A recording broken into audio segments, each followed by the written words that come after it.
There has been an incident in Gujarat. Gujarat में एक incident हुआ है जिसमें एक बहुत ही इम्पोर्टेंट वर्डिक्ट जो है दिया गया है। एंड गुजरात में वो कौन सा इंसिडेंट है जिसका एक इम्पॉर्टेंट वर्डिक्ट हमने भी सुना है एंड बहुत ही इस चीज़ के बारे में डिस्कस किया है। वैसे तो हम इस टॉपिक के बारे में सबसे पहले डिस्कस कर लेते हैं marital rape. So marital rape is a rape in which there is husband and wife, जहाँ पे एक हस्बैंड होता है, एक वाइफ होता है, and when they have a consensual sex होता है तो उसे रेप के अंदर नहीं कंसिडर किया जाएगा। But non conceptual consensual sex होता है तो उसे रेप के अंदर कंसिडर किया जाएगा। But there is no law in India. Marital rape के रिगार्डिंग कोई भी लॉ नहीं है इंडिया में, ना ही इसे पीनलाइज किया गया है, ना इसे क्राइम कंसिडर किया गया है। But there is an exception in section 376 of the IPC where it says if there is a sex between a husband and wife and wife is not below 15 years of age, then it is not considered rape। अगर एक husband and wife non consensual sex होता है उनके बीच में, जहाँ पे wife की मर्जी नहीं है एंड वाइफ अगर 15 ईयर्स के बिलो नहीं है तो उसे रेप नहीं कंसिडर किया जाएगा। This is the harsh reality of our country कि जहाँ पे कंसेंशुअल सेक्स को भी मान्यता नहीं मिली है। But there are many countries as well जहाँ पे मैरिटल रेप को इलीगल कंसिडर किया गया है।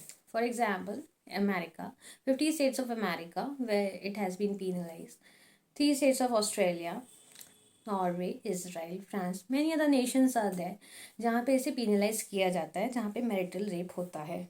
इवन जहाँ से हमारा इंडियन पीनल कोड ड्रॉ हुआ है यूके से, वहाँ पे भी इसे पीनलाइज किया गया। एंड एक्सेप्शन जो है वो है सेक्शन 376।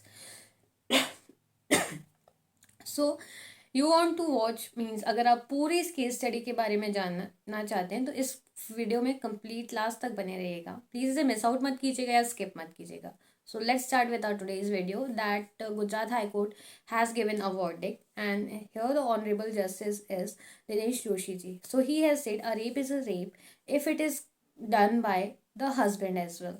अब उस रेप बलात्कार को बलात्कार ही कहा जाएगा, वो चाहे एक हस्बैंड ने ही क्यों ना किया हो। So let's go through this video.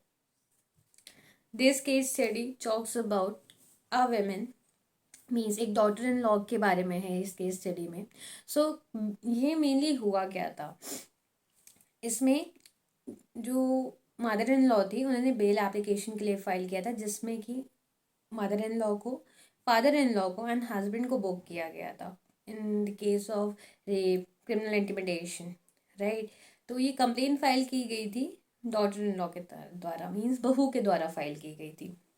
Gujarat high court में ये केस चल रहा था एंड वहाँ पे गुजरात हाई कोर्ट ने कहा कि रेप एक ग्रेव ऑफेंस है, एक ग्रूसम ऑफेंस है जो कि बिल्कुल भी नज़रअंदाज नहीं किया जा सकता। बलात्कार मीन्स एक मॉडेस्टी को आउटरीच करती है, डिमिनाइश करती है एंड डिग्निटी को भी अफेक्ट करती है for a lady. Marital rape को इंडिया में पीनलाइज या क्रिमिनलाइज नहीं किया गया है, एज सच कोई लॉ भी नहीं है कि जहाँ पे ये प्रूव किया जा सके। सुप्रीम कोर्ट में ऐसे काफ़ी सारे वर्डिक्स हैं जो कि पेंडिंग पड़े हैं फॉर मैरिटल रेप एंड जहाँ पे ये क्लियरली बोला जाता है फ्रॉम गर्ल्स एंड कि they were not ready for it but they have force to do it. Means वो तैयार नहीं थी बट उनको फोर्स किया गया उस चीज़ के लिए। So there is no consent from the other partner, means लड़की की तरफ से कोई उस चीज़ के लिए कंसेंट नहीं था। अब हम आते हैं अपनी केस स्टडी पे। तो जो कंप्लेन फाइल की गई थी वो बहू के द्वारा फाइल की गई थी। केस चल रहा था वो मीन्स इन लॉस के ऊपर चल रहा था, हस्बैंड के ऊपर चल रहा था।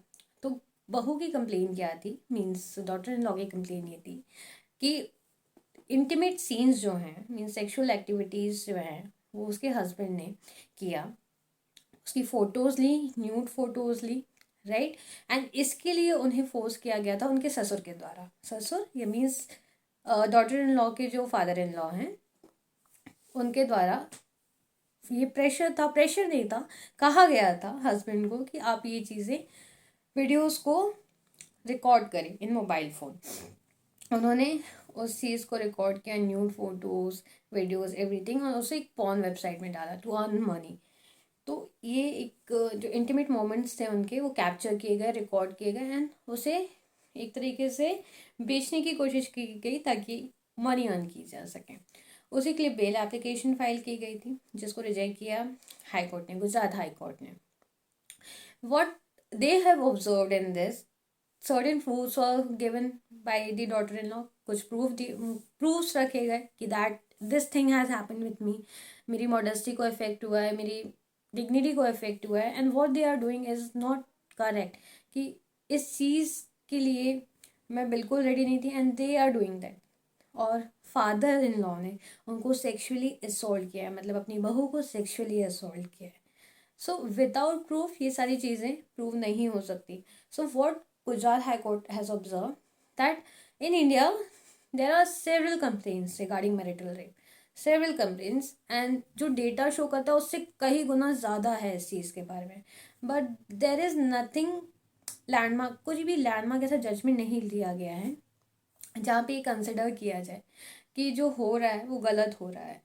एक माइंडसेट बन गया है कि a boy is a boy with a boy's attitude, they consider that.